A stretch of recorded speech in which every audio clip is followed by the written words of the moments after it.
Vahan Janjigian is Chief Investment Officer with Greenwich Wealth Management and joins us now. Welcome. Good to have you on set. Thank you very much. Too hot? Yeah, I think it's too hot. I'm hesitant to say we have irrational exuberance because when Alan Greenspan said that. I remember that term. Yeah, the market continued going up for a couple of more years. But yes, I think the market is a little bit too high right now.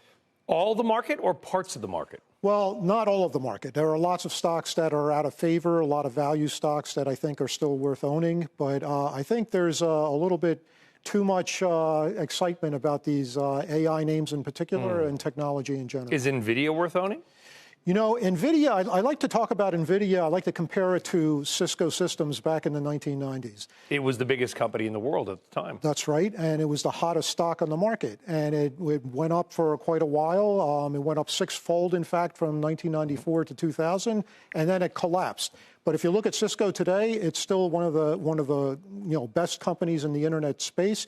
It's posting record profits, but its stock price is 50% off its all-time highs. So as far as Nvidia goes, I think the stock is too high, but I don't think the business is.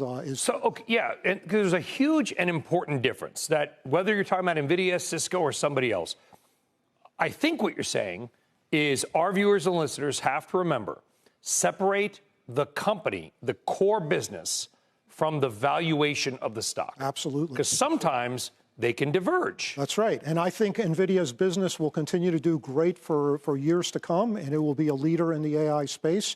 But I'd be hesitant to buy the stock. So you're not an NVIDIA hater? No. In fact, what I say to people is that, I used to own NVIDIA in my clients' portfolios. In 2022, I was convinced it was an undervalued stock, so I bought it. Oh, right. But I sold it a couple of years later because my clients also owned ETFs that NVIDIA was the biggest component of. Including SMH. It was at that time over 20% of the SMH. And one thing I would tell all investors right now is that if you own NVIDIA or you own some of these big cap stocks and you own ETFs and mutual funds, be careful because your exposure might be a lot more than you actually think.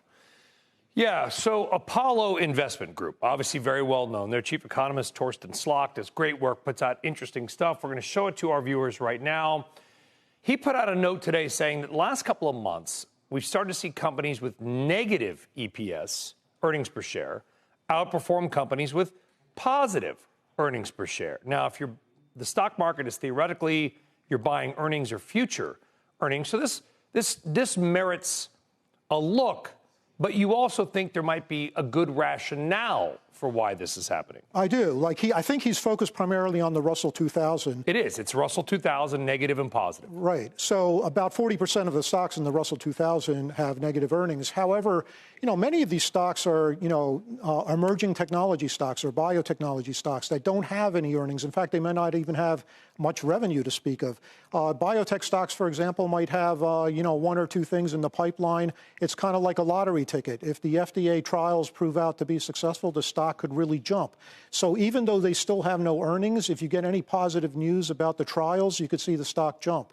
So I'm not surprised that the negative earnings stocks are doing so well right now. But keep in mind, there's a lot of liquidity in the market right now, and people are overreaching a bit. So, I think some of that's going on. So you view it may not be a market warning as much as it is, people are just shifting to biotechs because they didn't do anything forever. And now maybe you're betting on these positive outcomes. That's right. I think it makes sense to have some stocks like that in your portfolio. And one of the best ways to do it is to simply buy a small cap index like the IWM.